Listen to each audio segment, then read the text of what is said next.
right, so our final talk today, thank you all for being here. And actually, I was taking a peek at the slides, and they look very interesting, so I'm excited to hear this speak. So Dr. Mark Mattar, he is the Assistant Professor of Medicine at the Division of Gastroenterology at the MedStar Georgetown University Hospital, and he is going to talk to us just about the state of celiac disease and some of the latest findings and things that are upcoming. So.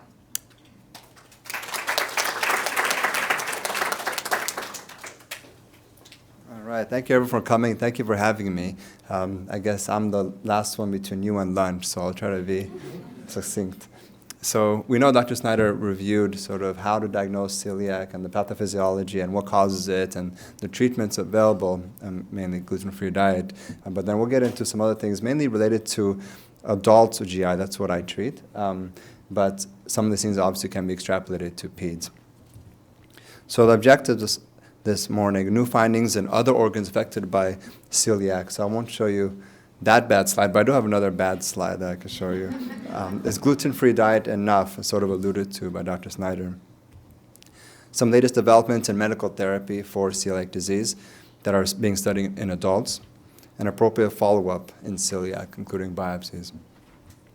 So there are usual clinical features, including malabsorption, about 40% of patients, growth failure in children, weight loss, sometimes we see severe anemia. We don't usually have B12 deficiency just because the area where celiac disease usually affects sort of higher up in the small intestine. And we do see some bone loss in some patients with celiac, mainly in uncontrolled celiac.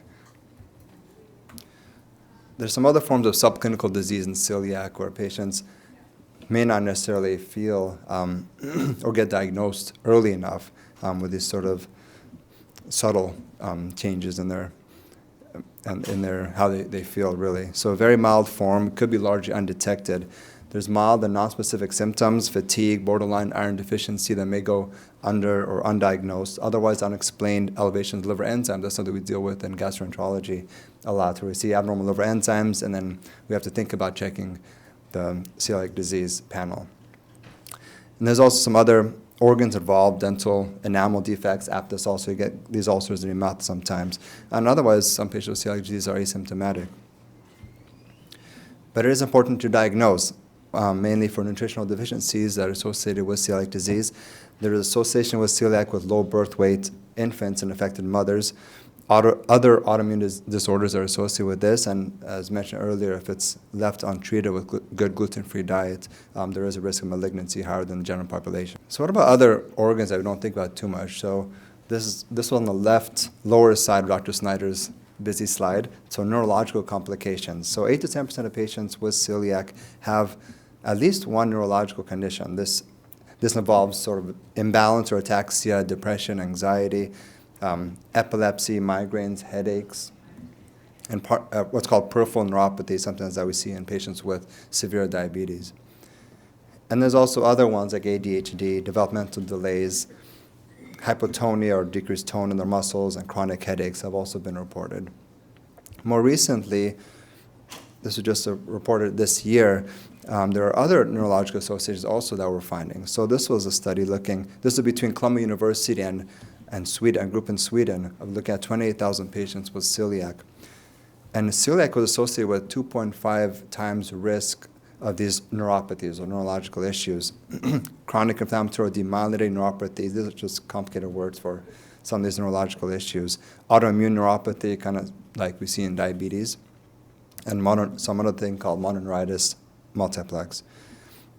Other studies actually revealed that these neuropathies can occur before celiac is diagnosed, so it makes us wonder, the authors suggested that maybe we should consider celiac testing in these patients with these neuropathies, just like we do with patients with abnormal liver enzymes.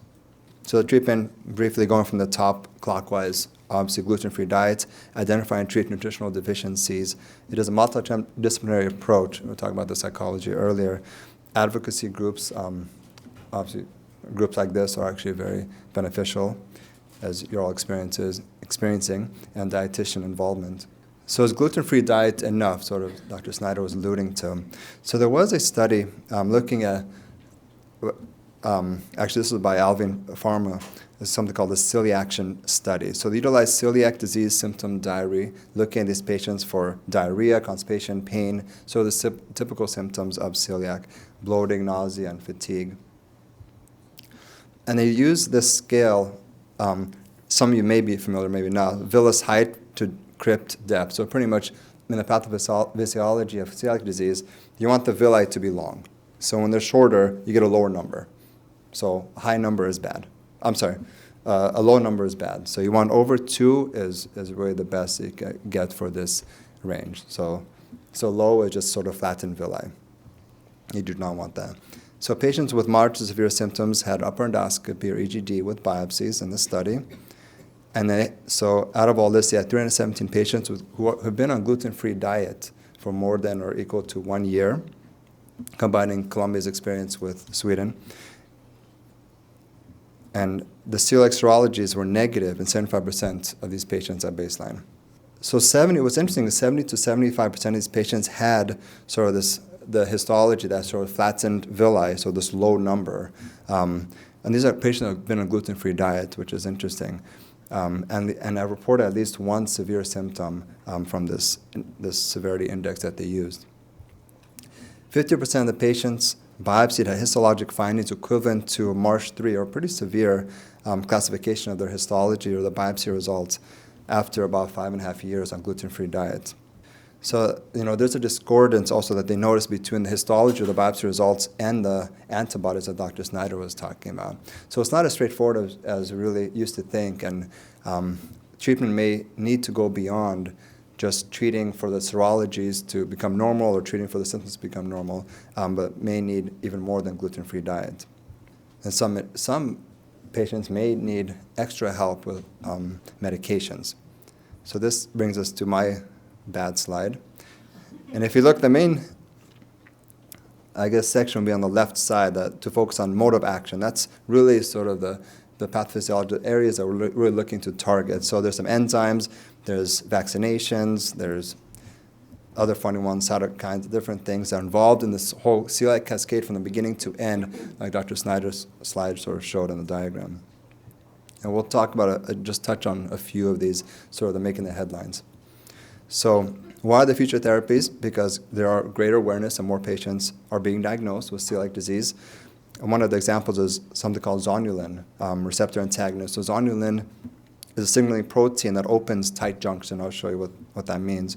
DQ2 inhibitors, as mentioned, TTG blockers. So all these serology, all these antibodies that we're checking, there's potential inhibitors of all these.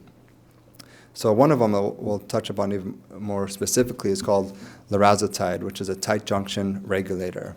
So what do tight junctions have to do with this? So the way that the intestines see the gluten and start the whole cascade is through sort of leaking through the tight junction. So this is the intestinal wall. On the top would be sort of the lumen, where the gut is, where the food is coming in, and gluten is being one of those particles. And it has to get in through these cells, or between these cells, to get into the bloodstream and cause all this inflammatory reaction that the celiac disease causes. So once these tight junctions, sort of the walls that hold these cells together, once that's broken up a little bit, which is a part of the pathophysiology of celiac disease, then the gluten come in and causes damage. So this specific drug and others in its class could potentially tighten up that junction again to help block the gluten from entering into the bloodstream from the bowel. So larazotide, there are 4 prior studies looking at this versus placebo, mainly for safety. That's how the drugs are always tested in phase 1 and phase 2 trials. Prior studies did reveal a decreased anti-TTG and intestinal permeability. So it's doing something. It is tightening up those junctions. In this study, there's 342 patients with celiac disease on gluten-free diets, some kind of like the other study, for at least a year. They're given a certain dose for 12 weeks, and then decrease the symptoms by 30%. So keep in mind, this was on gluten-free diet, so this is 30% more of a reduction on top of them.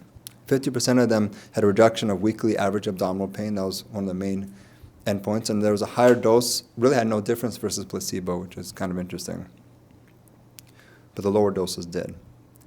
Some limitations, there was no reduction in the serologic titers. So a lot of these other antibodies most of them actually started with normal titers. And the histology really was not evaluated in this study, so we don't know if the biopsies look better on this medication. How about enzyme therapy? So Alvin partnered with AbbVie to make this ALV-003 drug. This is I think we were talking about in the audience, that this is a 2-enzyme combination that breaks down gluten before it even gets to the intestine. This is a liquid form that's introduced, and it's supposed to break it down in the stomach before it even goes down further down. So this is a very early, besides being gluten-free, this is a very early mechanism to try to stop celiac disease from occurring, or the damage of celiac disease. So this is used in conjunction with gluten-free diet. So this is going under phase 2 studies. There was one looking at daily drug for 6 weeks in patients with celiac disease who are well controlled on gluten-free diet. And it did show that attenuated small intestinal mucosal injury. So the mucosal injury, they did biopsies and was improved by when they actually challenged them with gluten. So this is a novel medication. And there are phase 2B, so the next step study is going underway. I'm looking at patients on gluten-free diet, looking at symptoms with ongoing mucosal healing. So, and about this summer, it said we should have the results of that. What about other things? This is the last thing I'll talk about pertaining to this, are vaccinations. So there's a lot of interest on this. And again, going back to Dr. Snyder was saying, this is all being studied in adults. I deal a lot with inflammatory bowel disease, Crohn's disease, and also colitis, and the drugs eventually make it to peds. We just had probably the latest drug approved in peds and Crohn's, which is adalimumab or Humira. It was approved in 2007 for adults, and it was approved last year for peds. So just to give you an idea, they usually are approved down the line. So next, VAX-2, this is sort of the lead therapeutic right now they're talking about for vaccinations. So vaccinations, pretty much based on the simple, just like any flu shot or pneumovax, anything you think about vaccinations, it's a traditional desensitization therapy for allergic conditions using whole proteins. Celiac disease is not considered an allergic condition, but scientists have looked into this and really has potentially promising results. So patients actually consume gluten deliberately, and then this could reactivate the gluten immune response in a controlled manner, so in small amounts along with vaccination. So as mentioned earlier, this only works with patients who are DQ2 positive.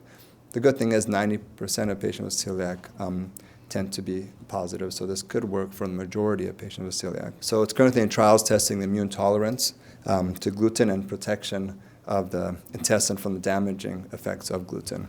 So more to come with vaccines. So how about follow-ups? We'll talk about in the adult world. So, there are non-responders, usually from poor compliance or adherence or inadvertent gluten ingestion. That does occur, but if the patient still do not respond, we've got to consider other disorder, lactose intolerance, maybe even in combination with celiac disease, irritable bowel syndrome, small bowel bacterial overgrowth, chronic pancreatitis, microscopic colitis. There's a huge list of these things that we've got to look for in patients, especially if patients have been great on gluten-free diet and start to develop symptoms, and we've got to be concerned for other problems also. But there is also refractory celiac. In adults, we sometimes need to treat with steroids. That's extremely rare, we have to do that, but that is an option. And then there's other things called ulcerative gingivititis, sort of in the Crohn's disease family, or intestinal lymphoma, so that's one of the cancers that we're talking about. If patients are not on gluten-free diet and have celiac disease, that would be one of the cancers that would be at risk for. So how do we, in the adult world, monitor response? So this is from the American College of Gastroenterology guidelines, and this, it's 2 years old, so take it for what it's worth, but 70% of experience symptom relief within 2 weeks of diet modification, so that's what we expect in our clinic. Monitoring of adherence to gluten-free diet should be based on combination of history and serologies, antibodies, so we still revert to antibodies a lot in the adult world. And then getting to the biopsies, upper endoscopy with biopsy is recommended for monitoring in cases with lack of clinical response or relapse of symptoms despite a gluten-free diet.